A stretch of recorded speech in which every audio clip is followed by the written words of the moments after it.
বন্ধুরা, সম্প্রতি reserve bank of India একটি বড় সিদ্ধান্ত নিয়েছে। রেপো রেট 25 বেসিস পয়েন্ট বা 0.25% এবার কমানো হয়েছে। এর ফলে বর্তমান রেপো রেট দাঁড়িয়েছে 6.25%।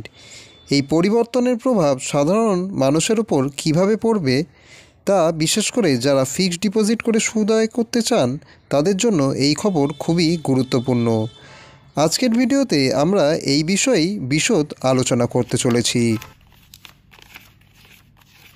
রেপো রেট কমলে সাধারণত ব্যাঙ্কগুলি ঋণের সুদহার কমিয়ে দেয়, ফলে লোন নেওয়া খুবই সস্তা হয়ে যায়।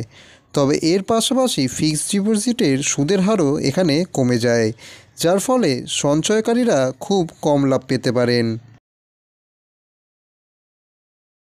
বিভিন্ন ব্যাংকের মধ্যে ফিক্সড ডিপোজিটের সুদের হারে পার্থক্য রয়েছে।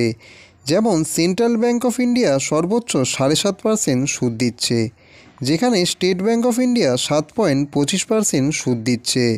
তাই সঠিক ব্যাংক বেছে নেওয়া এই মুহূর্তে খুবই বেশি গুরুত্বপূর্ণ। যেহেতু সুদের হার আরও কমতে পারে, তাই যারা দীর্ঘমেয়াদী বিনিয়োগ করতে চান তাদের জন্য এখনই এফডি করার সঠিক সময় হতে পারে।